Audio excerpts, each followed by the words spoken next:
Yeah. Yeah. I After was babysitting all kind of day for my a grandchildren long in the city. spring I left where my you son's really house couldn't do anything. at five That's to right, you said that you were five gonna to five, and I got home. No, at 6. definitely not. That's a long day. How do these people stay Outside with work I or don't know. anything, I even don't. like, we clean the porch, the porches every, spring, and you couldn't even get out and do that. Oh. And they're featuring Cheryl Scott. So. Who? Wow. Cheryl Scott. We're going to be out of town that weekend. Oh. Yeah. And Elaine's going to get she tried to get everything together for the board meeting that she's So you did those up every year? Thank you. And then you plan them? Well, Oh, big okay. thing was that intros, Oh, and I think we have that ourselves. okay. And then also wow. it's nice, the nice balance. Well, that was what got quoted Yeah. in the minutes. I don't know what was actually said in the meeting. We'll take a look at that. Yeah, and then, It's funny but how I'm you gonna have your make a favorites. I comment always plant on that zinnias. today, because And I think it was the your point rabbits that you leave them said alone. minutes have to It's the stand one- what was actually said. Yeah. Yeah. So, but this way I can correct it No. and just say. There's a place that comes, And so it'll be in pops this, up. you said in minutes. Oh, is that what it's called? Okay. As well, I mean, in case it actually was said, that it was fine, whatever. Yeah, there's a, like a car, you're right, parking lot. That's where I usually end up going. Yeah. They do. And then we have executive session tonight too. I think so. But they always seem to have kind of what's on trend for the, they seem to keep a good idea about what's new and I kind of like that. Yeah. Well, we have Right. Oh, okay. I didn't know if that's what it was, but I just, that's what it is. Yeah. it just is. It's all season long, they list. Yeah.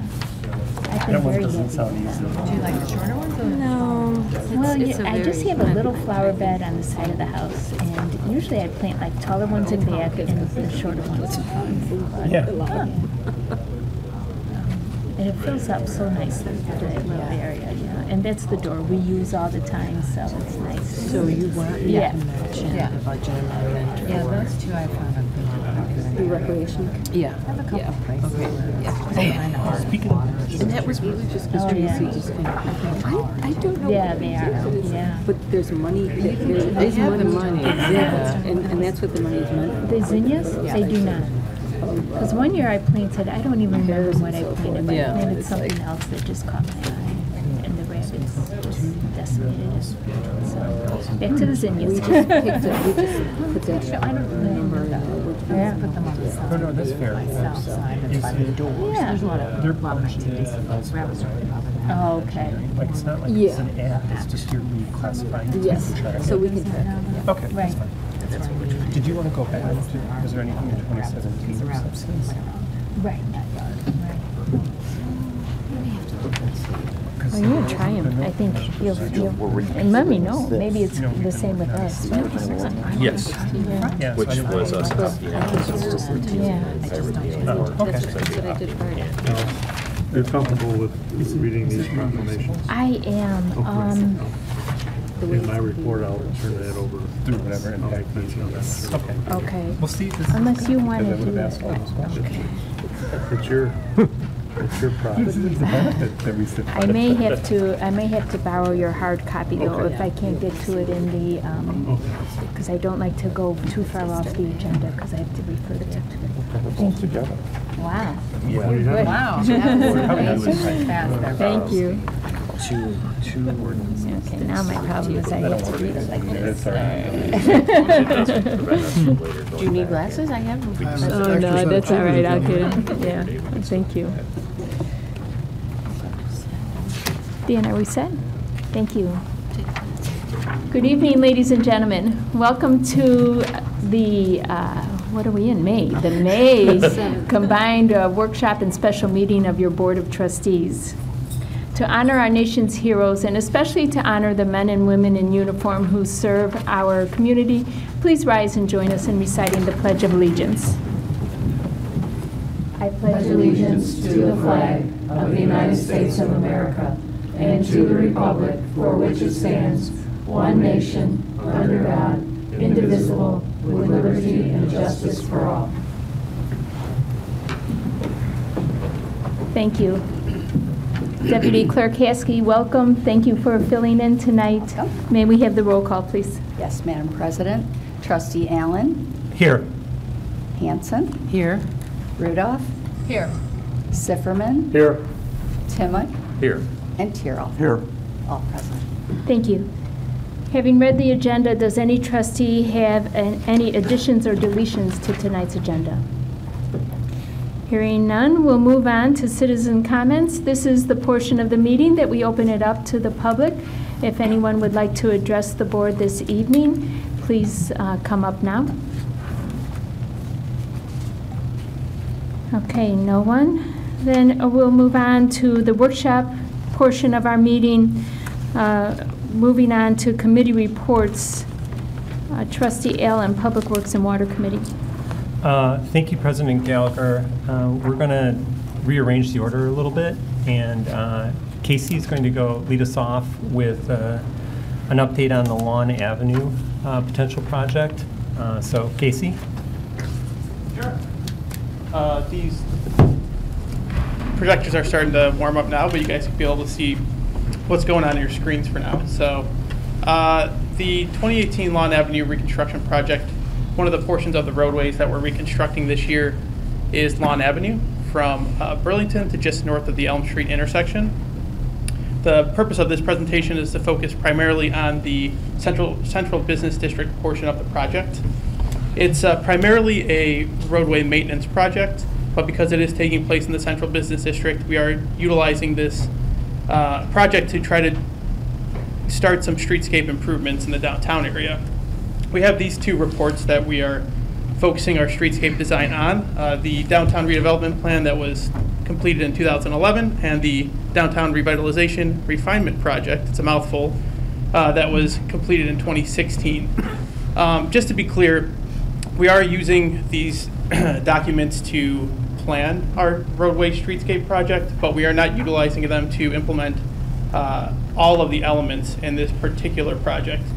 What does that mean? We'll be putting in concrete pavers and some raised concrete curb bedding, stuff like that.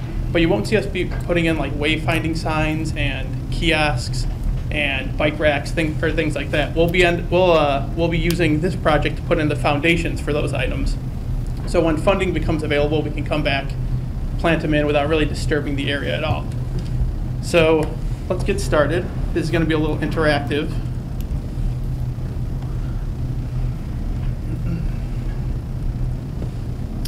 So just an overview. If you see anything shaded in this brownish red, that's areas that are available for streetscape improvements. Anything in the beige kind of tan color is kind of your standard concrete walkways.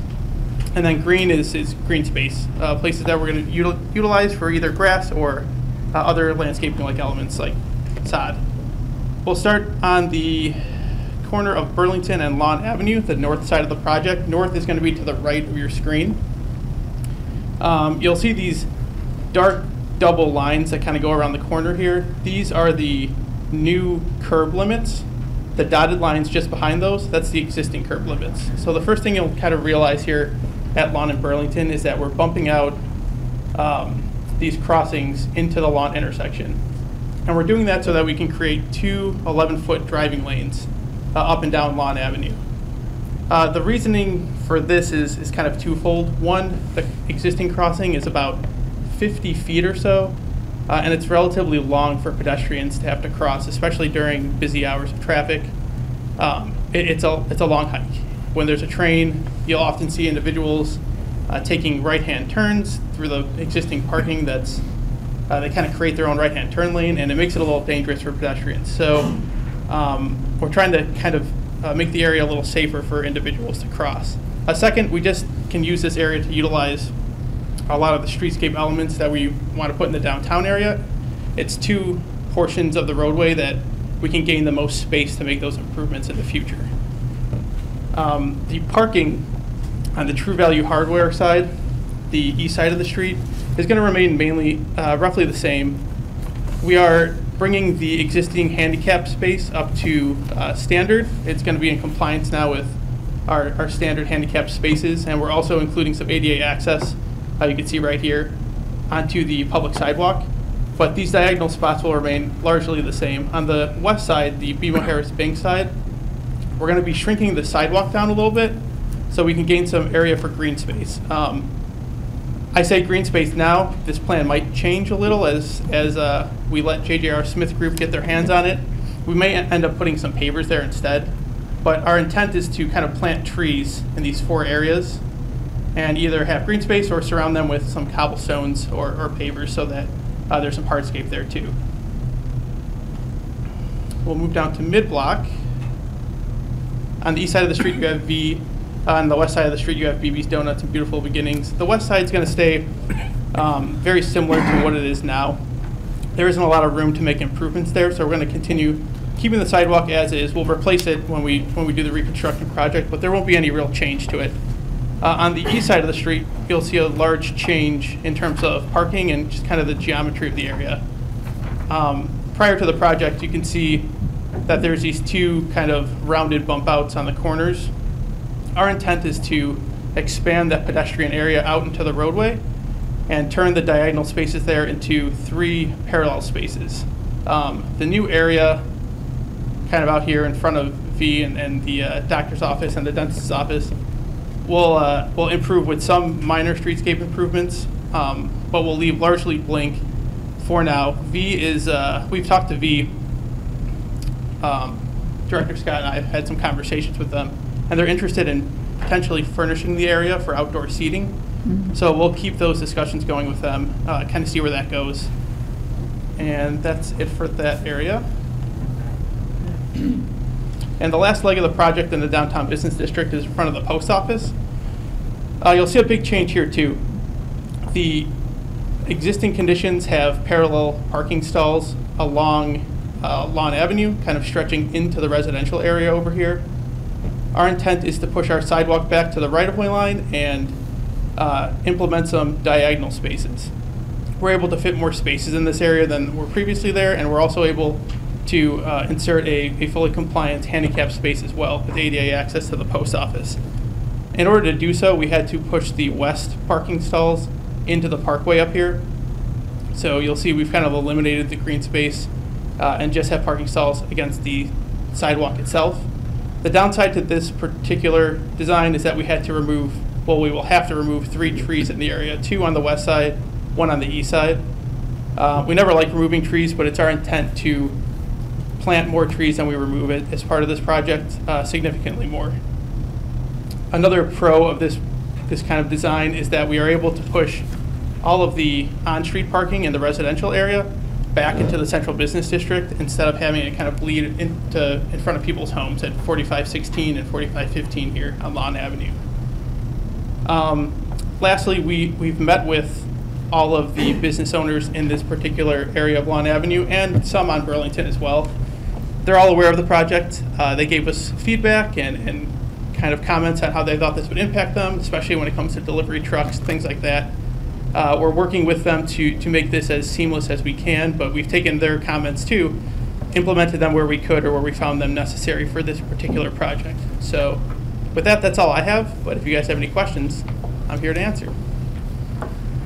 Overall, Casey, would you say that the business owners in that area are pleased with the redesign?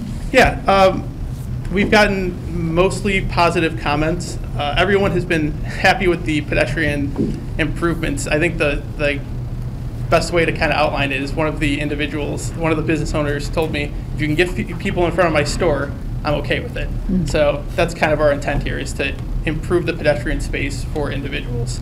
The only negatives we really heard was only really from one business owner, and he was just not the biggest fan of the change of parking in front of V until we kind of told him that the post office would have a handicap spot and some more diagonal spaces. Then he was okay with it. So we haven't gotten any real negative comments. It's all been largely positive. Do we have a net loss or plus for parking That's a good spaces? question. Yes, I was supposed to tell you that. We have a net change of 1 standard space to 1 handicap space. So we lose a standard space and we gain a handicap. That's the change in the overall project area. Otherwise, it's the same number of spaces? Yep, yeah. Okay. They shift around. There used to be 6 in front of E. but now there's 3, and there used to be 4 in front of the post office. Now there's 6 in a handicap spot. I see. So they shift. Thank you. Anybody else? What's the timing? What was that? The timing. July 4th is when we're kind of targeting after July 4th to start the project. We usually say about a month per lane, but with the streetscape improvements, it'll probably be close to a month per lane with some additional landscaping elements afterwards. So you'll see us there for at least 2 months for construction, barring any weather or unforeseen circumstances. And will we have the parking back that's by the east train platform by that time? Yeah, that project should end mid to late June. So Okay. yeah, we're hoping to start this project after that one. Okay, so we're going to minimize the impact on the businesses then with the loss of the parking space. To the best of our ability, yeah. Great. How big are those trees that you're going to take down, and where will you be putting the new ones? Sure. So one of them is a 20-inch tree, and the other one is a 8-inch and a 6-inch What is it, in diameter? diameter. Yeah, it's That's diameter. not too big. The 20-inch tree is relatively large. It's in moderate condition. The other ones, the smaller ones, are not in the best conditions, but the 20-inch one is one that we would prefer not to take down, but in this case, Which one is that? That's this one right here on Lawn Avenue. It's smack dab in the middle of the new parking spots on the west side across from the post office. Trees that we're going to be planting, we are hoping to plant them in every bump out, 2 in the one in front of E. So every place that you see red, we're hoping to at least plant 1 tree. And then these green spaces, we're going to attempt to plant 1 tree in each of these spaces as well. So we're only losing 1 mature tree? We're losing 1 mature tree, yes. I suppose it doesn't make sense to transplant it. They probably don't do The well. 20-inch? The 20-inch one, the one that, we Sure. don't want to lose. I'm not sure we could without killing it. Right. Yeah, the root systems, and especially a mature 20-inch tree, are spread out far enough where it would be difficult to reestablish it anywhere else. Okay. And, Casey, do you mind explaining the financial aspect of this, how Yeah. it's being paid for? Yeah, and that's kind of why I was reiterating that when we finish this project, you're going to see a lot of flat work, concrete work, brick, things that we are replacing during the portion of the roadway project because we're using roadway referendum funds for this particular portion of the project. We're not funding any of the beautification portions of the streetscape elements with roadway funds. So we're using roadway funding and sewer funding for the overall project. We don't have any other funding in place yet for benches and wayfinding signs and such. Anything else? Thank you for all your questions. Casey and Matt and others did a nice job presenting this at our committee, and we thought it would be helpful to share it with the whole board to get your all feedback.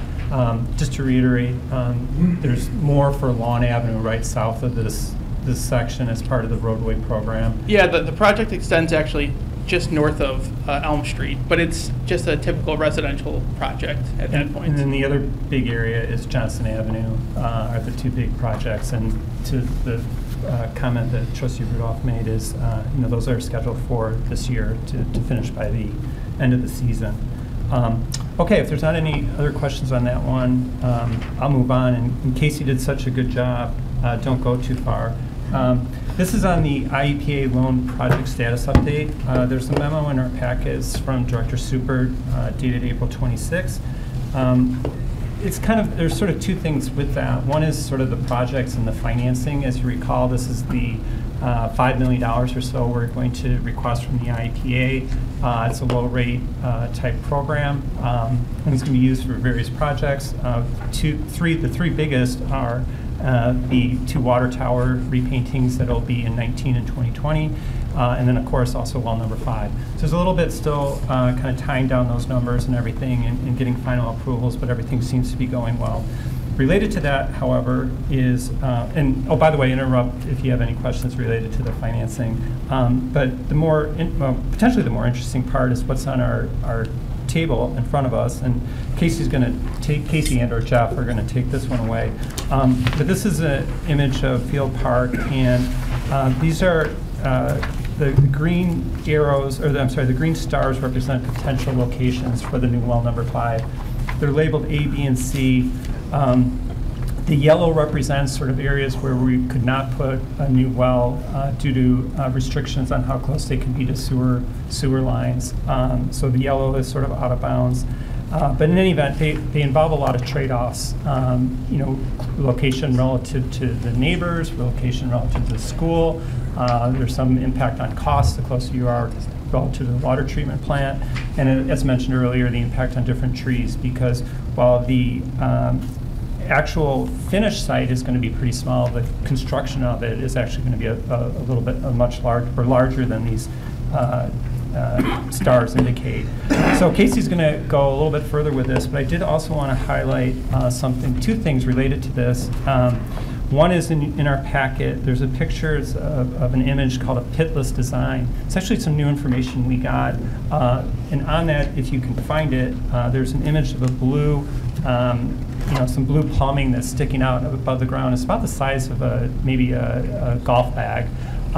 That's substantially smaller than I think we were thinking of when we talked about what kind of structure is going to be in place when well number 5 is there. That's not all of it, because there's going to have to be some electrical equipment that goes there as well too, but hopefully it's going to be a much smaller footprint than we originally thought. And the second thing that Casey can touch on as well too is there's an updated memo based on some discussions with Baxter and Woodman. This gets to the construction time that we had talked about a few weeks ago and some of the construction costs. So overall, I think it's a favorable development, but I'll let Casey kind of elaborate a little bit, and then feel free to have at him. Thank you, Trustee Allen. So one of the major questions that came up was how long is the 24-hour drilling period, and what does it cost for us to utilize a non-24-hour drilling period? The 24-hour drilling period, Baxter and Woodman kind of got back to us, is a 4 to 5 weeks of drilling, 24 hours, but it's not concurrent, so it could be staggered throughout the project. I think initially we were talking about multiple months, and that's just not the case. They kind of confirmed that it's going to be 4 to 5 weeks. If we were to ask them to drill at like a normal 8-hour working day, we would end up having to pay a reasonable amount of extra funding, just because they would charge us for additional mobilization, so that means bringing the equipment there and back when needed, and then the extra hours that they'd be losing overnight. So yeah, the non-24-hour operations would be slightly more expensive for us in the long run. Well, can you also elaborate on the locations, Sure. potential locations within Yeah, the park? Because the message we want to convey is that this becomes the critical path is to get this ironed out. Staff's going to be working with the most interested parties like the school and the park board to try to solidify a location, because that's going to drive a lot of things. Like I mentioned, there's a lot of trade-offs, but we wanted to show this to you all to see if you had any strong comments, opinions, suggestions, but basically staff is going to be working on that to get that finalized. Casey or Jeff? Yeah, we have it. Well, unless you have updated data, Jeff, we have a meeting with the Park District coming up in the next week or two to kind of discuss impacts of all three of these project areas. I think everyone's most important aspect when it comes to these areas is the trees that are involved. There's a lot of mature trees, especially in option B and option C. So it's just a discussion that we do need to have with the Park District, and then eventually the school as well.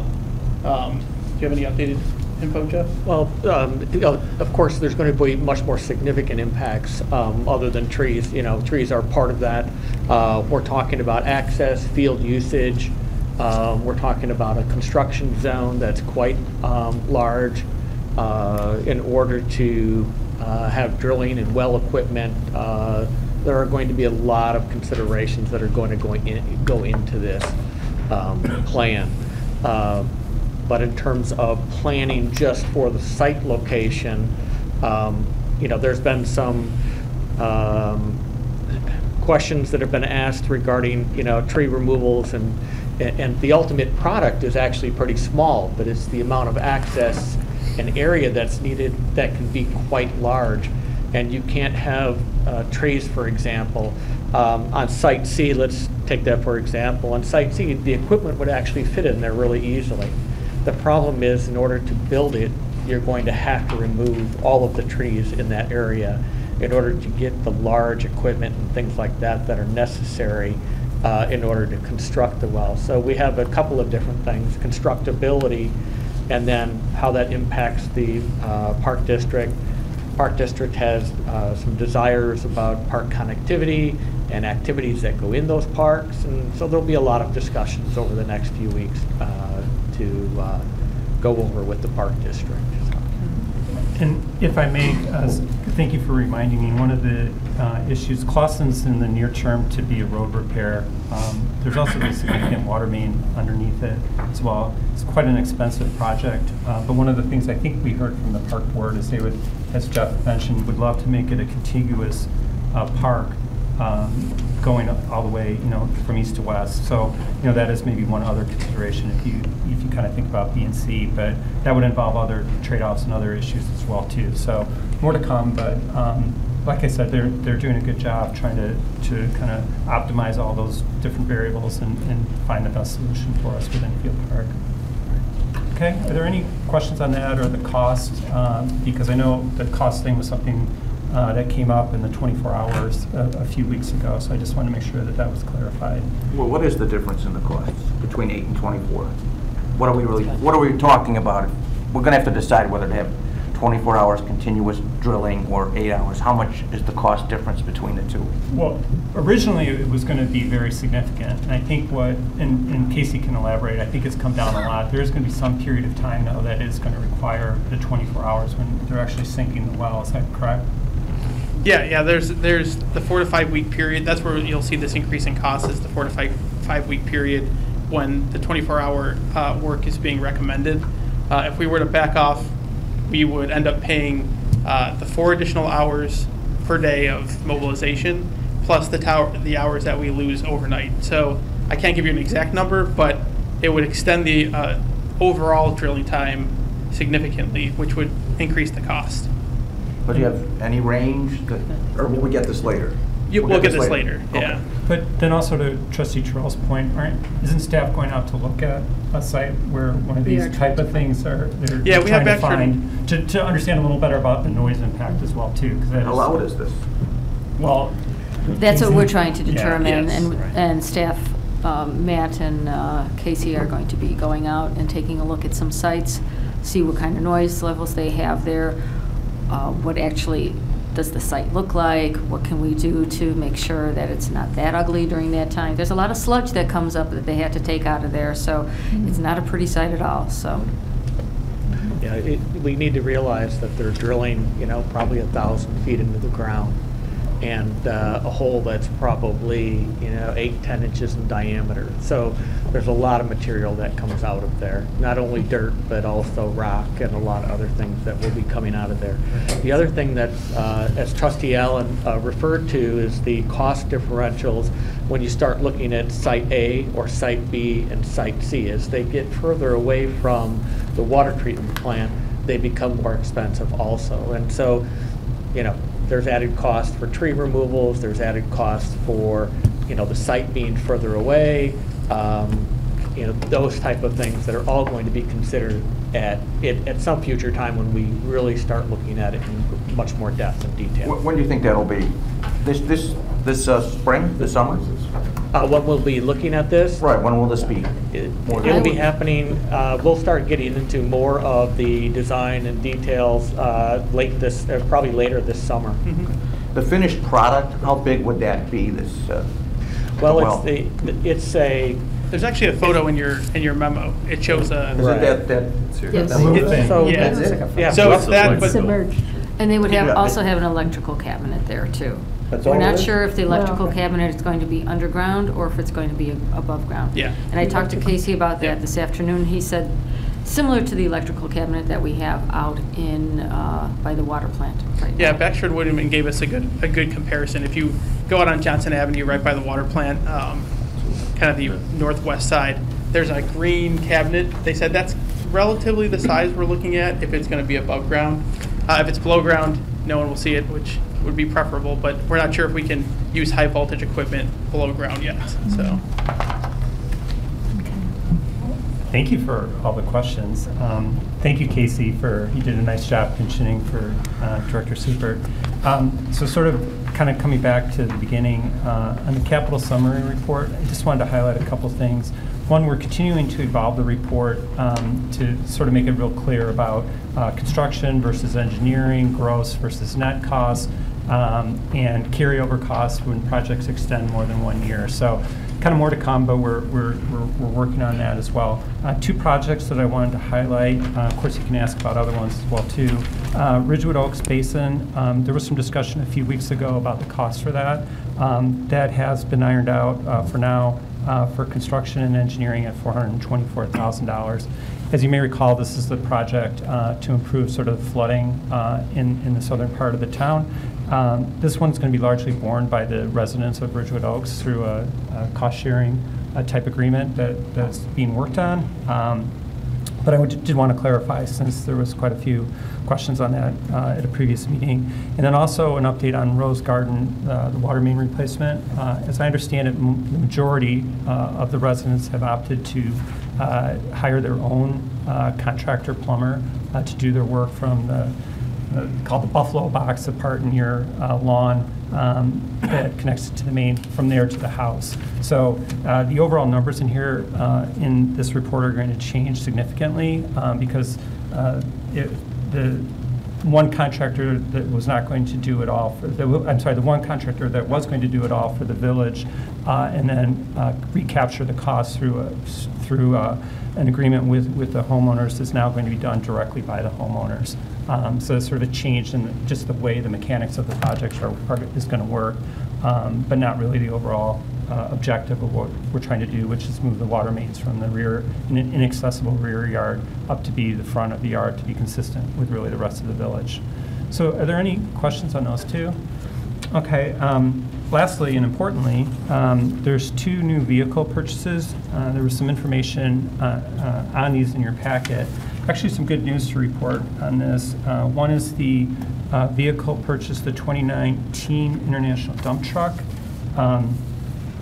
That one, well, I guess the overall message for both of these trucks is there's going to be, or both of these pieces of rolling stock, there's going to be some savings relative to the initial budget. Savings is really coming in three areas. One is the costs were just, the standard pricing was going to be less than what we'd originally thought. So that's just sort of a favorable price variance. Also, with respect to the Vactor, there is some equipment that we're going to be able to trade in. And thirdly, with respect to the Vactor, kudos to the facilities and maintenance department. They came up with an idea to do some of the assembly of the Vactor in-house as opposed to having the vendor do it, which is going to result in a significant savings. All told, in aggregate, by my calculations, not necessarily Casey's, it looks like it's a $120,000 reduction relative to the original idea of $1 million. So with that, I would be remiss to not ask if we want to revisit the $1 million for the promissory note.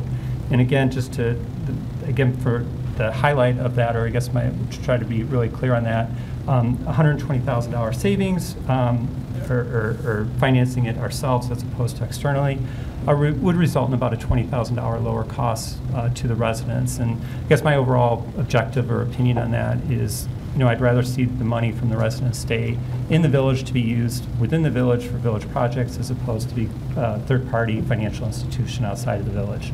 So I know there was a lot of discussion on that a few weeks ago, but I just wanted to throw that out there because it does look like we're going to see a significant savings relative to the original budget. Thank you. Yeah, I think that's a great idea you have, but we have to make sure that we have the funds to cover the purchases, and once that is all said and done, then I believe that staff has said that we can make a prepayment of whatever amount Correct. Is does not come up to the 1 million. Correct? Yeah, and I believe staff was very adamant to get the fact that the promissory note had no prepayment penalties Right. in it. So you're exactly right. with that, unless Director Turi had any other. Sinking down there. Shrinking Director Turi? I discussed this with Director Turi this afternoon, and she said that as long as once we have all the purchases done, then we can take a look at prepaying what we have left. So that's a very good idea. Thank you. Well, thank you. And with that, unless there's any other, Just so Director one question. Tennant. So the recommendation would be is to reduce the promissory note from $1 million down to $880. Is that the idea? No. No. just To prepay it. So Prepay you it. still get the $1 million, but you Okay. don't immediately, and it would just lower the interest cost. And then what is term. the interest savings? That was going to be my second. Well, I calculated about 20 grand. That was the 20, okay. Yeah. Okay, thanks. So, in any event, that concludes, unless there are other questions, that concludes my report, President Gallagher. Thank you, Trustee Allen. Very thorough report as usual. Appreciate it. And thank you, Casey and Jeff, for your reports too. And we hope Matt feels better soon. Okay, moving on. Properties and Rec Committee, Trustee Hansen. Thank you, President Gallagher. The first item I have is the capital summary report. And the first item on that is the East Train platform. It is coming along nicely. It will be likely mostly completed by the middle of June. They're working on the landscaping and the lights and things like that. So as you can see, that's coming along. They started in earnest on May 1st. Next item is the Bemis Bike Path. Again, this is the bike path that is from Ogden Avenue and near Bemis, into Bemis Woods and everything. And the alternate path idea that we discussed last meeting was presented to the Forest Preserve District of Cook County, but as of today, I think, correct, Casey, the village has not heard back from the Forest Preserve District, correct? No, we're not. Okay, so we're kind of at a standstill still with that. There's two other items on the capital summary report, the water tower door and the fire department HVAC system. Both of those are fall projects, so nothing really has been started on them, just preliminary discussions, I guess, so no real report. The next item I have is the new roofs for the rec center and partial roof for the Grand Avenue Community Center. And on April 19th, the bids were opened. These two projects are both going to take place in September, which was a benefit to the village as far as the cost. Roofers are very busy in the summer doing all sorts of school jobs and things like that, so they are happy to have something lined up that they can start in September. We received 9 bids. This was all overseen by Justin Reed of Garland, Inc. He is the roofing expert, evidently. 9 bids were received, ranging from $295,141.16 to $389,510.08, so quite a difference in price. And that was for the base bid, which is a cold applied process. The bids were $280,000 to $388,000 for the alternate, which is using a torch, the heat bid. So the apparent low bidder for the base bid and the alternate bid is Crowther Roofing and Sheet Metal, which out of Romeoville. Their low base bid price is 16% lower than the estimated budget of $350,000. So that's good news for us. The alternate price is 20% lower. These are great numbers and is primarily a result of the timing. This consisted of a base bid, which is a cold applied system, and then the torch applied system. The waterproofing membrane in both options is the same, 30 years. The application method differs with the alternate, which I always thought that the base way was to do the torch, but that evidently is the alternate way to apply a roof, is torch applied, and that is less labor intensive. But the village was pleasantly surprised that even though construction costs are rising, the base bid price was not as high as we had expected. So we are recommending awarding the base bid price for the cold applied method to the lowest responsible bidder, and that is Crowther Roofing. I wrote it down. Crowther Roofing and Sheet Metal Company in the amount of $295,141.16. Is that the correct number, Casey? Tracy, I'm sorry, I'm looking right here. It sounds like it. Yes, yes, 290, yes, okay. $295,141.16. So that, oh dear, my screen. So that is who the committee is recommending that we use to do this cold applied system. This means there won't be any hot kettles or flames or anything on the roof, so it's a little bit of a safer thing in my mind. And then the next part of the bid was for Grand Avenue, and this is a recoating of the roof over the senior center. It's a much smaller and simpler project. However, they are cutting a hatch into the roof for easier access to the roof. And that bid, the prices range from $9,148.39 to $23,789.63. And the lowest qualified bidder for that job was Ridgeworth Roofing of Frankfort, Illinois. And so the committee recommends that we award the bid to Ridgeworth Roofing of Frankfort for $9,148.39. Now, funding for both of these projects will come out of the Recreation Fund. $185,000 was budgeted for the Recreation Center roof and $20,000 for the Grand Avenue roof. That was just sort of an error. But they are recommending that will require rather a budget amendment of around $110,000, which the Recreation Fund is able to cover.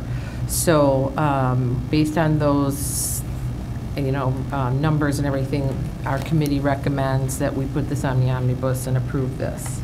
Okay, great, thank you. Okay. We'll put that on the omnibus. Okay. And Tracy, I just have one question. I noticed on the bids, and the bids are included in our packet if you want to look at them. There's a Crowther Roofing and Sheet Metal who did submit the lowest bid, and then there's a RB Crowther Company.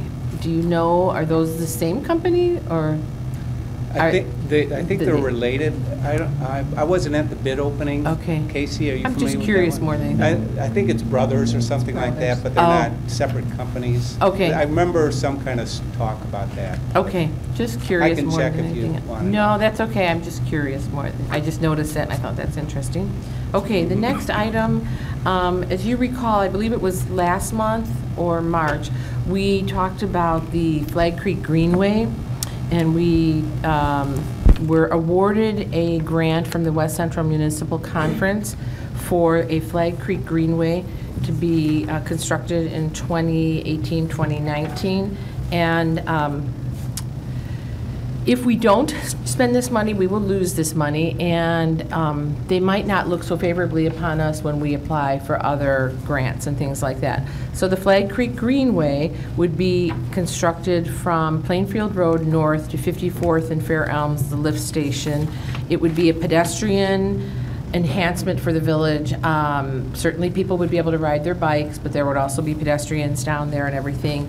And we just wanted to know as a committee if we feel we should have a public meeting on this, but we wanted to know as a board, do we wish to go forward with this and what your thoughts on it are.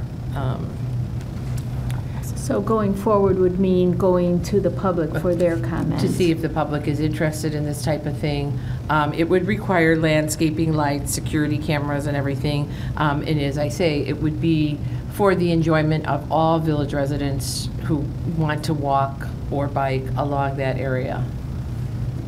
But Trustee Hansen, was this the topic, was this brought up last year before I came on the board, and there was a lot of dissension from the people? Well, there was a little bit of a was? misunderstanding last year when it was Okay. brought up. Last year, it was presented that it would go from 55th Street to 47th Street, and that it would be literally behind people's homes, and that was their interpretation, and that was sort of what was presented. It was not, the This is Flag going Creek south. Greenway is going from 54th and Fair Down to Elms, south of Plainfield. south to Plainfield. So it would certainly impact, some residents would be closer to it than others, but it's not the one Okay. that was And it would be west of Flat Creek. on the west side of Flag Creek, So not yes. directly behind homes. Having attended that meeting, committee meeting, and noticing the difference between a greenway and a bike path, there's a tremendous difference in the appeal and all of the components of this. So I really think it's worth a further consideration, and I'm happy that our plans will include outreach to the public for their opinion on this exciting, I think, project. With the revised route, I would support going forward as well. And I just lost my train of thought, sorry. Spent my day with a 3-year-old and a 1-year-old today, I'm a little spacey. Go ahead. Yeah, so I agree. I mean, I think it makes sense absolutely to get resident feedback, especially of the ones most directly impacted I did have one question, though. I mean, is still the original concept, though, to go all the way from Plainfield to 47th Street with this? And now it's sort of, I'll call it phases, but it's going in sort of a slightly different phasing of it? Because if that's the case, then I think it should include, you know, Forest Hills, Commonwealth, Ridgewood, and Timber Trails, because they're all going to be impacted by this. Right, I don't think that, oh, go ahead, trustee Hanson. No, I was just going to say, at this time, I do not think it's going to go past the 54th Street lift station. This conversation, this grant Right. and everything is for that. Fair, but I was thinking more of the long-term vision of right. what we were trying to do with it. But again, we'd have to get the funds for it somehow, you know. When I had my brain freeze there for a minute, I was thinking we also still are having to consider the toll road. Right. And what's going to happen there and everything. But the toll road, I believe, said they were in agreement with this. Even though Yes. they're adding more lanes to their toll road, which I think is funny. But, Yeah. so, They have said that they may shouldn't be a potentially problem, yeah. help us with this Okay. as well, so. but to answer, what, President Gallagher, your thoughts on going further north in 54th Street? Yeah, because of the large amount of resident pushback on that, I think we're abandoning the idea of continuing along Flat Creek. Whether we direct then cars or direct people to Wolf or along Central, that's something that still has to be explored. This section right now is strictly from the area that Trustee Hanson delineated. And as I say, the grant is specific to those streets. So, any other questions? And this would be like the Bemis Wood one, where we would be responsible for ongoing maintenance? Yes. Yes, but this is not a dedicated, like the Bemis Wood one is specifically a bike path, correct? I mean, that's my understanding. I mean, Well, people it's do in walk Forest on. Preserve property. Right. Exactly, it's Yeah. not on our property. Right. Yeah. This would be This is on our property, and this is not, specifically for bike. I mean, bikes are certainly welcome there, but it's also for pedestrians. And Wait, our property or our right-of-way? it would Well, be No. our property, because Commonwealth. Jeff. I need to correct this. Yes. So some of this will be on village property, and some of this will be on tollway property, Oh, but have a permanent or temporary easement impressed upon the property, which would allow the pathway to exist. So, but it will occupy both village and and toll road. tollway property. Thank you. Do we have to negotiate with them for this? The tollway, or will they We've provide already us? had preliminary discussions about this path, because it's been in our plans for quite some time, and whether or not the toll road was going to be working back in that area, things like that. So we've been cooperating, just kind of exchanging ideas and stuff at this point. Nothing more than that, but they have preliminarily discussed with us and said, you know, look, we like things like this. It's an alternative to having all the cars on the roadway, and so it's actually a good thing. And so they encouraged us to continue to move forward, and they would work with us in terms of the property and things like that, allowing us to occupy the property. And Jeff or Mike, there's an area, the far west end of the Timber Trails property. It was on the west side of the creek, as I recall, where you'd have to drive over with a golf cart to play the hole. It was a long par 5 along the... Ask Trustee Zifferman about that.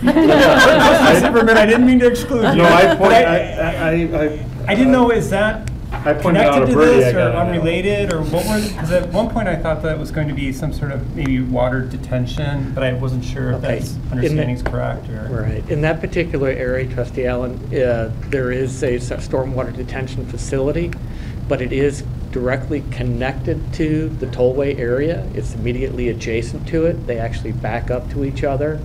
And there is already a path along the west side that was created to access and maintain the detention facility, and it's associated. There's also a bridge there built by the Timber Trails development. Yeah. And then there'll be access to the entire Timber Trails path system from there on out. So we could potentially go all the way to the corner of Wolf and Plainfield. Thank you.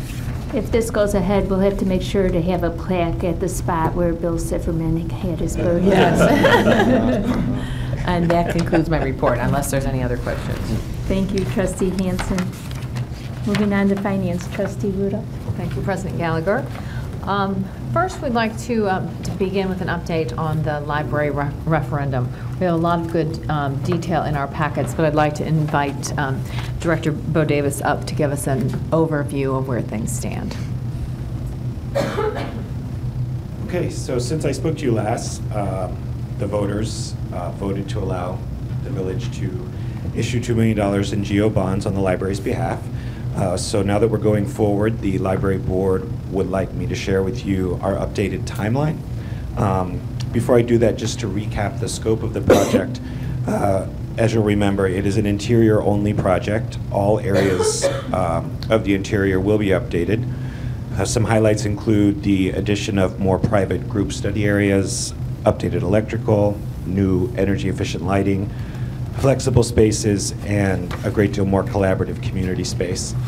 The project timeline, as it stands right now, this summer we will be in design development. So during this phase, we will be selecting our final design elements and finishing detailed renderings of the project.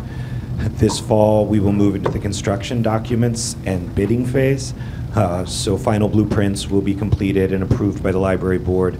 The bidding process will also take place and final bids will be selected and approved. As of right now, construction is slated to start January 7th and continue on possibly into summer of 2019, but we would like to be finished by June 1st for summer reading if we could be. But we will definitely be finished by the end of the summer and the beginning of the new school year. All of this information also will be on our website, so residents can follow along throughout the process. All of you can refer people to that website, and that will be going up later this week. And it will be updated in a dynamic way so people can follow the project. Wonderful. Thank you. Does anybody have any questions? All right. Great, thank you. I think we'd also like to invite up Brenda Houston from Spear Financial, who's going to provide us a kind of an overview on the process with respect to the bond.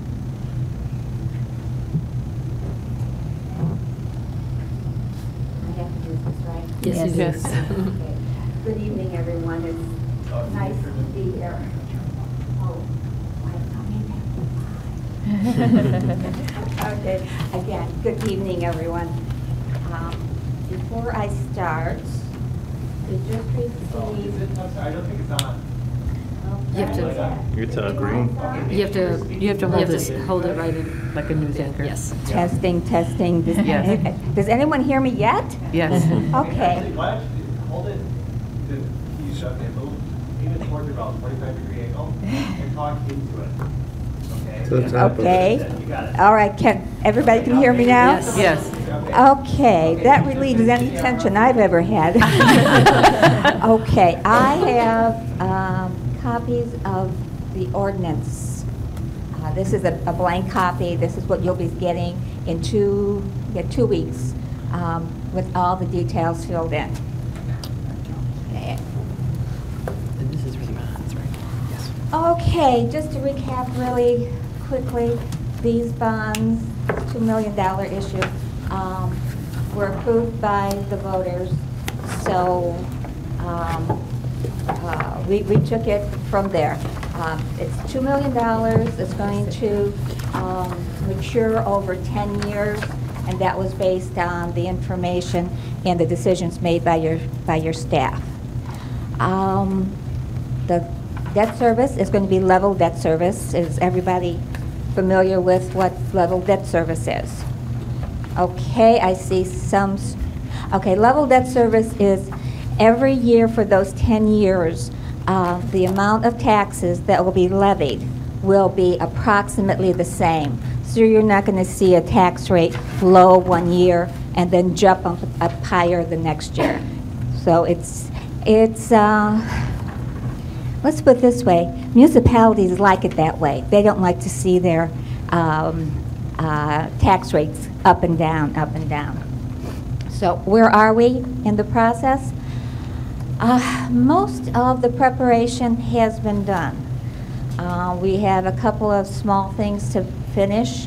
One is receiving the rating from Moody's.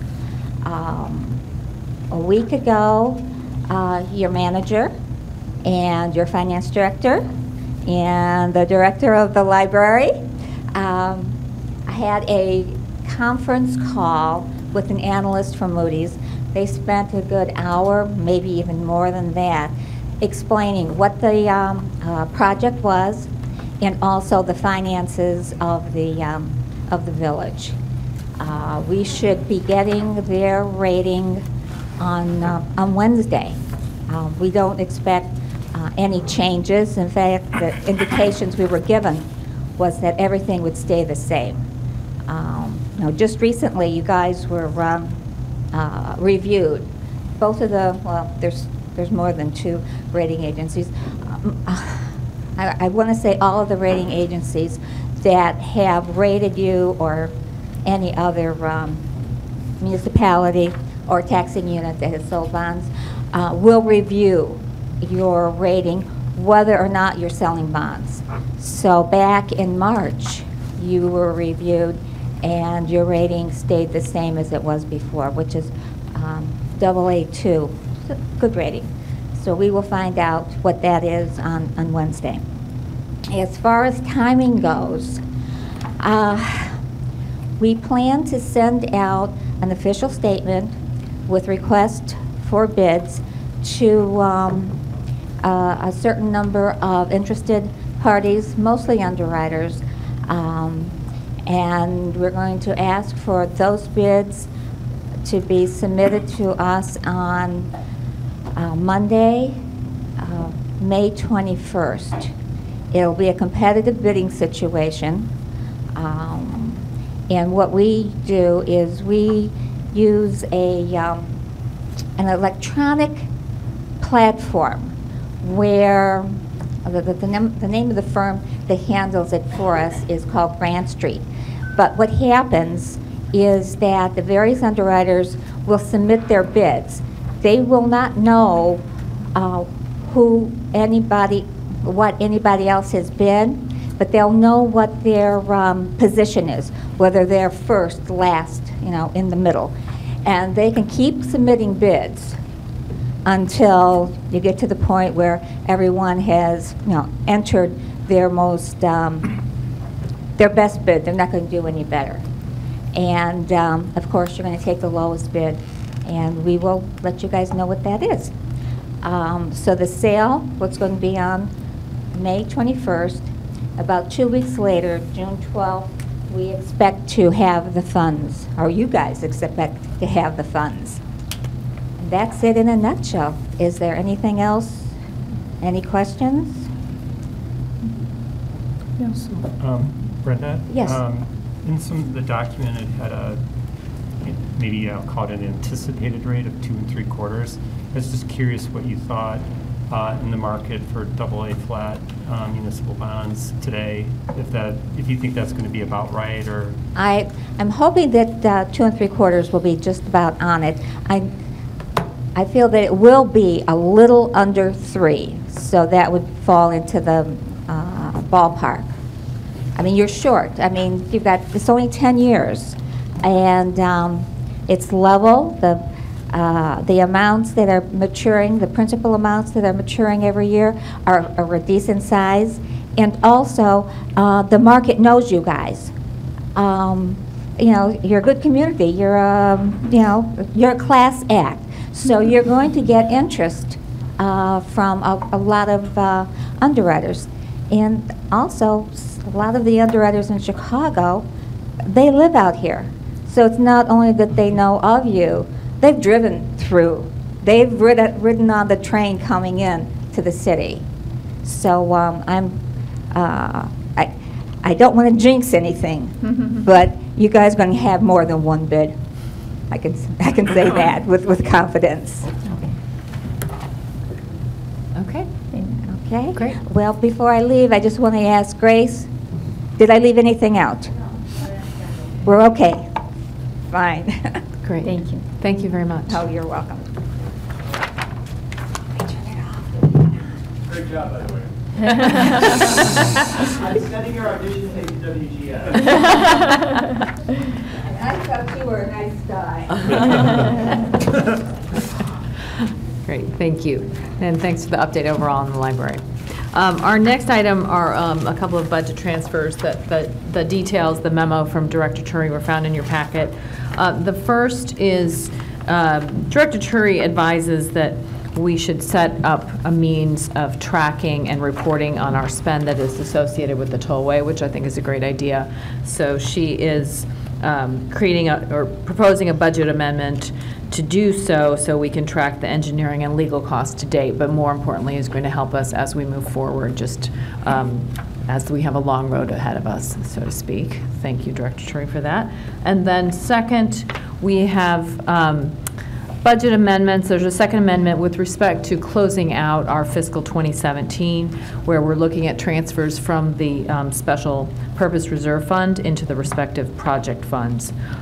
These transfers include to the Burlington Northern Fund for the Villages portion of the East Platform project, and others include the E911 and the General Fund for the LTAC, and lastly, one to the Right-of-Way Fund for costs associated with the Bemis Woods bike path.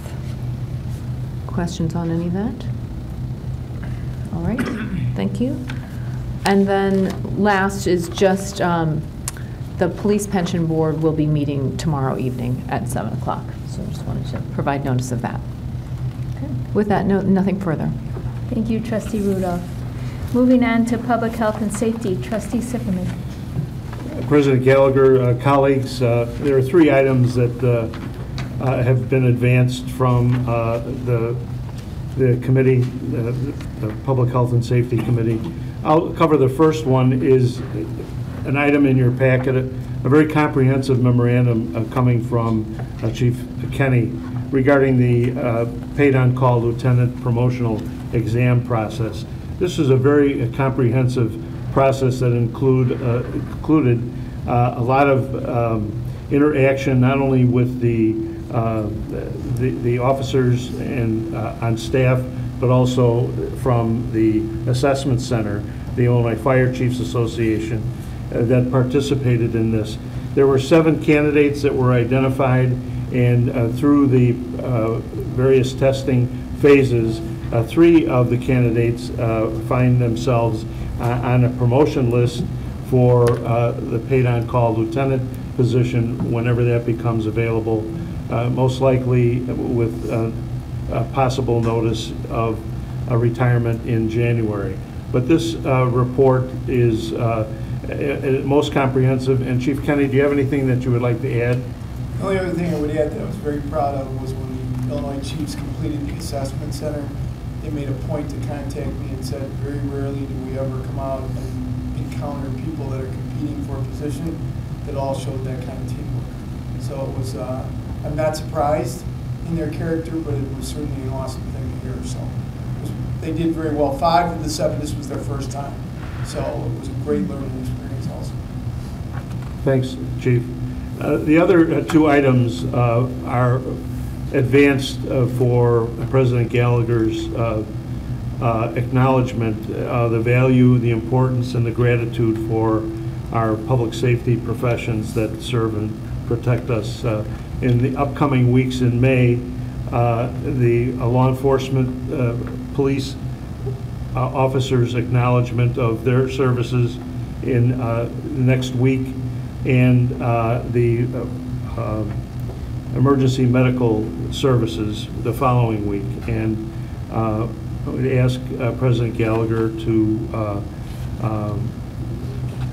state these proclamations at this meeting publicly. Thank you, Trustee Sifferman.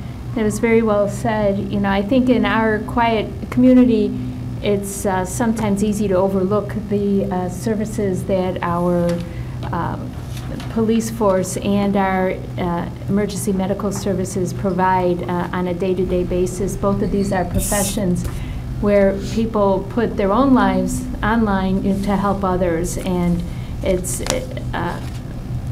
nice to be able, it's an honor actually to be able to read these proclamations into the public record in recognition of the value that they give our community. So the first one is National Police Week 2018.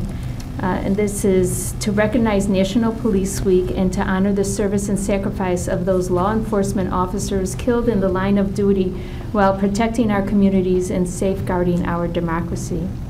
Whereas there are more than 900,000 law enforcement officers serving in communities across the United States, including the dedicated members of the Western Springs Police Department.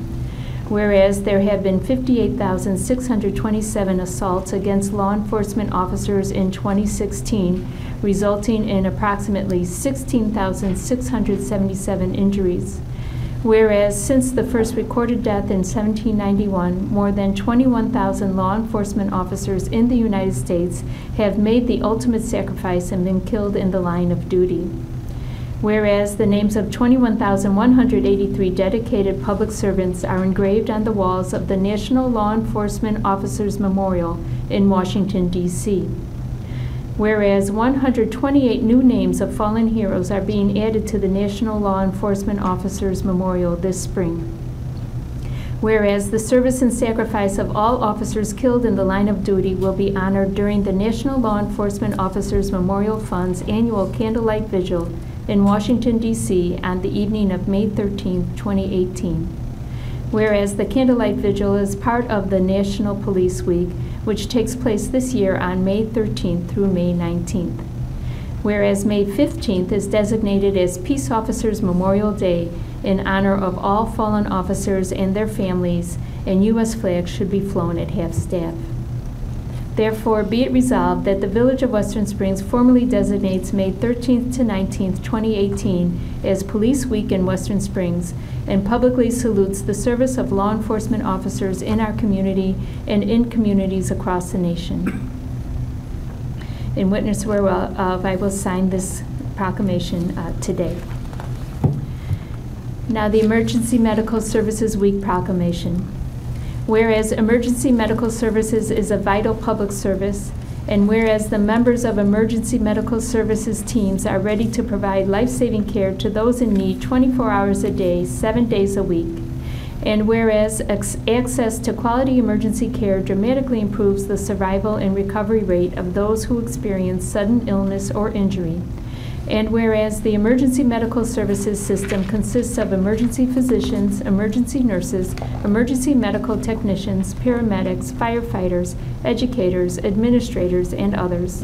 And whereas the members of emergency medical services teams, whether career or volunteer, engage in thousands of hours of specialized training and continuing education to enhance their life-saving skills. And whereas it is appropriate to recognize the value and the accomplishments of emergency medical services providers by designating Emergency Medical Services Week.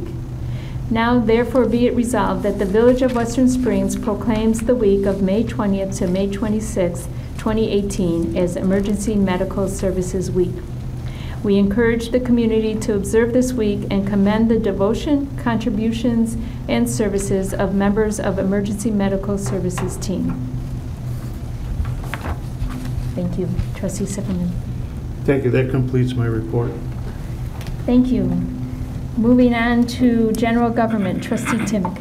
Thank you, President Gallagher. I have a number of items originating from our General Government Committee meeting last Thursday, May 3rd. The first two are, I'll call fun items. The Theater of Western Springs is requesting a Class I liquor license as it relates to their Cheers to 90 Years festival that they're going to be having on June 17th from 6:30 to 11. It'll be an outdoor and indoor celebration of the 90 years of the Western Springs Theater. They'll have food, entertainment, and alcoholic beverages served. This is very similar to events they've had in the past, so the recommendation from the General Government Committee is to move this forward to the agenda for next week and approve the license. Great, we'll put that on the omnibus. Okay. And similarly, the next one up is St. John the Cross, their Fun Fest, which has become let's say a signature summer event here in town. It's scheduled for June 21st to the 24th. They are also requesting a Class I liquor license for this event. Dave Bennett's here in case anybody has any questions, but again, very similar to what's happened in previous years. There'll be a carnival, there'll be live music, there'll be food, and same setup, same precautions, same safety as previous years. It's gone off typically without any issues. So again, the committee has made the recommendation to push this one forward as well. We will. Okay, great. Okay. The next one after that is small cell legislation. So this is dealing with the Small Wireless Facilities Deployment Act, which is a federal act giving carriers, telecom carriers, greater leeway to installing antennas to support the deployment of 5G technology, so everybody's cell phones will work better. But based on this, because of that leeway that's given to the carriers in terms of what they're allowed to do within municipalities like Western Springs, this is causing us to create a code amendment to document how we'll deal with these deployments moving forward. Essentially, the carriers now have the ability to come in and place antennas on light poles, telephone poles, and pretty much any sort of existing infrastructure that exists. And so we just, without review and or in some instances, even licensing fees. So we'll need to amend our code to fall in line with this act. And so our village attorney is drafting the the amendment to the ordinance. And Mike, I'm not sure, was this one, were we planning to have this for next week or is this for June? No, this is one that's going to be adopted. There's a 60-day window period that starts now June 1 and it runs through August. As long as we have our enactment done before the August date, which is August 1, that's the goal. There is some pending legislation that I know one of the residents was concerned about and emailed us just so we could address his concern. There is a House Bill 1157 that was kind of a last minute push by some municipal interest to try to peel back or roll back some of this legislation. It was recommended out of the Utilities Committee downstate in Springfield, but it went to the Rules Committee, and the Rules Committee is somewhat aptly kind of referred to as a graveyard for legislation. So, we did discuss, with folks today on a conference call, kind of, what a response would be, where that's going to go, and the feeling is that this House Bill 1157 is not going to gain really any traction. It's not going to go out. It's probably not going to leave Rules Committee. That's a very low possibility. The cell industry will object to that because it attempts to roll back what it already has gained by this act.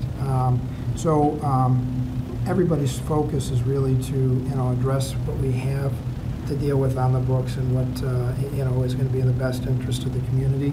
Each community, in terms of dealing with this, a new kind of platform for the cell companies to roll out a new set of infrastructure and how it's going to impact our ability to manage that and regulate it. And we are drafting some legislation in conjunction with other entities to sort of have a comprehensive, complete code amendment ordinance that Western Springs and all of our communities that we represent are going to take advantage of and benefit from. Illinois Municipal League is involved. Other COGs, these community organization groups that like West Central Municipal Conference, DuPage Managers and Mayors Conference, et cetera. There are also a number of people are involved in the discussion and the dialogue, and there's a number of set of eyes on it. And we're one of the firms that are working on drafting the template ordinances that communities are going to rely on. So you'll be getting the benefit of that drafting. Great. We'll have something for you in the next month or so that is tailored specifically to our community and our regulations to best protect Western Springs' interests in dealing with this new piece of legislation. Do we have much area to even contest federal legislation? No, it's a we have a within the statute there's certain flexibility or there's certain parameters within which to work with, and that's what we're going to do. We're going to have a code amendment that addresses building and zoning code in ways that allow us to maximize our authority under the Act. But, you know, at the end of the day, this infrastructure replaces, you know, is designed to replace other infrastructure, and so it's coming just like the last couple rollouts of infrastructure that we've seen over the last 10 years. This is just a new variation on that.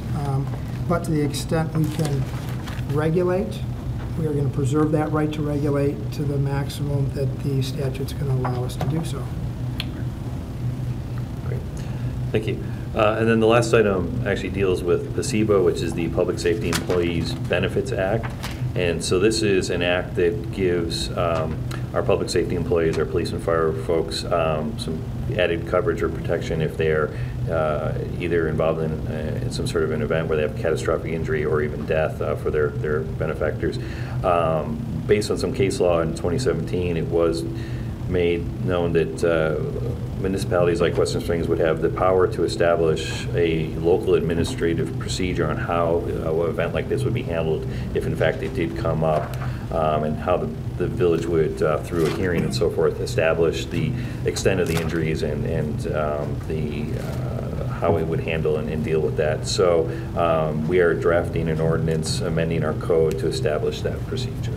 And that one, I think we'll have here for... It's actually in your packet. Yeah. It's ready to go. You know, this is essentially a continuation of healthcare for any police officer. Our firefighters aren't available to take advantage of it because they're not full-time, but the state law does apply to full-time firefighter and police officers. With us in our community, it's just going to apply to our police officers. And as Trustee Timick indicated, it applies to people who are catastrophically injured in the line of duty, responding to an emergency, or you know, one of the triggering events, responding to a criminal act, an emergency. The challenge is making sure that folks that are catastrophically injured are truly eligible to receive this significant health benefit. And so this administrative program is designed to do that. It's designed to create a framework that allows the village's management side to evaluate the situation. The statute doesn't provide for this. As Trustee Timick said, the case law recognized it and gives all communities an opportunity to put in this administrative process. It's important, A, to figure out if the person is eligible or not. You know, the benefits are health insurance that continue until the person is otherwise eligible for health insurance benefits from another source like a Medicaid or another employer. There is a provision in the ordinance that acknowledges what the statute says, which is the village would be able to eliminate or reduce its coverage under this act under appropriate circumstances. There's also an affidavit of continued eligibility that the ordinance spells out. That's a component of the act that requires the person who does qualify for this benefit to annually essentially re-up and say that they're still eligible to receive the benefit. The benefits go beyond just health insurance for the injured employee. They also extend to their survivor benefits and also dependent children benefits. And so this gives the village as an employer an opportunity to evaluate the application, the eligibility. It gives us a framework to deal with the continuation of those benefits year after year. And without it, the challenge is, a police officer injured in the line of duty goes to two forms. He or she either goes to workers' comp commission and then has their workers' comp case heard, and a record is developed in which they can rely upon to request these benefits, or they can go to, they have workers' comp, or they can go to pension. So they can go to their, apply for a line of duty pension. The challenge is the village doesn't always participate in the pension process as an employer. We have to intervene.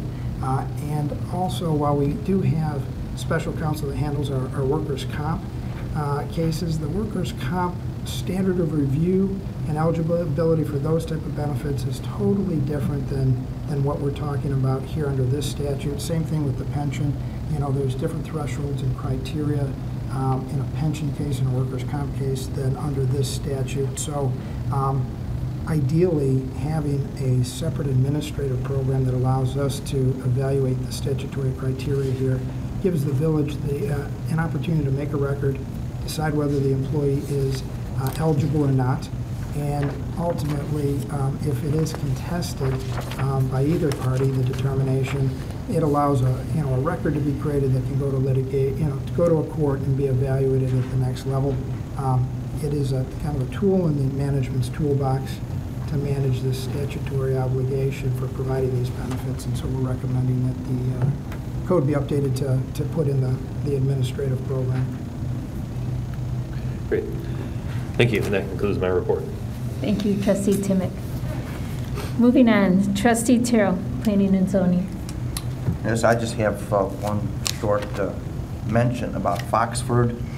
I don't know if you've seen with the weather getting better now, they're pouring concrete on the first and second floors. There's electrical service and other work.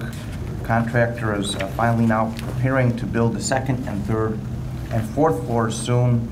They'll be installing the steel framework and the floors, weather permitting. The work will begin by the end of May to the second and third and fourth floors. That's all I have. Great, wonderful, thank you. All right, moving on, is there any other business any trustee wishes to address tonight? Nope. Then we'll move on to the consideration of our special meeting portion on our agenda tonight with regard to the Cook County minimum wage and earned sick leave ordinances. Trustee Timick. Yes, and so I might ask for Attorney Druzic's help on this just to make sure I explain it clearly, but similar to last time, there are going to be a couple of motions. The idea being is we'll take two separate motions on to approve the repeal of first the minimum wage and then the sick leave parts of our current ordinances. And then what will happen is that will then create a single new piece of language or amendment that will go into our ordinances that will put both the minimum wage and the sick leave into our code. Just for ease and a little less complexity, we'll do it in one. The idea being, though, that it won't prevent us in the future if we were so choose to pull one out. We can just do it again on a case-by-case basis. Relatively close? Yeah. Spot on. Okay. But don't forget to read the ordinance, too. Sure. So, first, I make a motion to approve the repeal of a portion of Village Ordinance Number 17-2891 regarding the village's decision to opt out of the Cook County Minimum Wage Benefit Ordinance and to amend Title III Business Regulations, Chapter 14. Conflicts with certain home rule county ordinances, minimum wage law, and sick leave law of the Western Springs Municipal Code in order to opt into the Cook County Minimum Wage Benefit Ordinance. I'll second the motion. So then we'll have a roll call vote. Yes. Thank you. Trustee Allen. Abstain. Hanson. You do have to vote unless you are given a reason for your abstention, like a conflict of interest. Well, I've abstained before. I don't understand. Well, we're following the vote that we already took. Oh, nay then. Hanson. Aye. Rudolph. Aye. Sifferman. Aye. Timick. Aye. And Tyrrell. Nay. 2 nay, 4 aye. Thank you.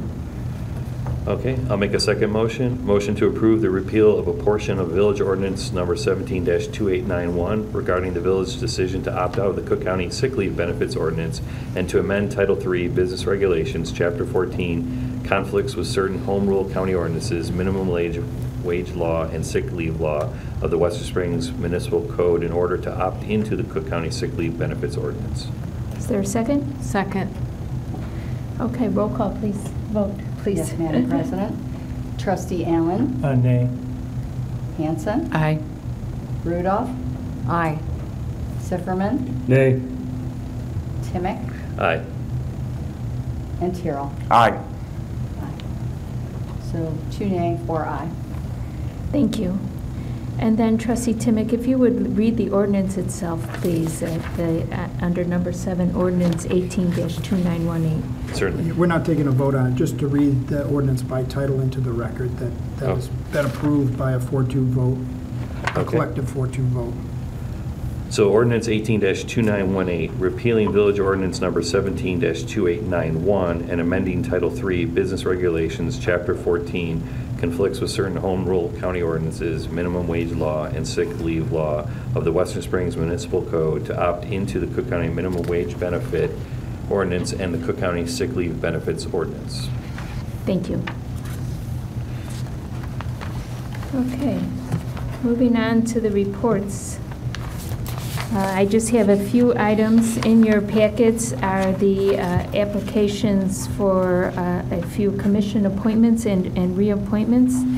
If there are no objections, I plan to appoint Michelle Johan and reappoint Peter Hansen as members of the Plan Commission for 3-year terms to expire in May 2021 at our next meeting.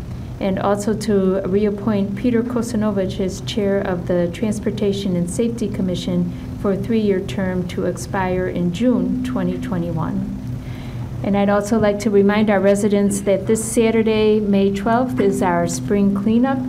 That is the one day where truly one man's trash becomes another man's treasure. So please mark your calendars and get to work on those garages. Thank you. That concludes my report. Manager Velkme? No report tonight. Thank you. Attorney Jerusik? No further report tonight. Thank you.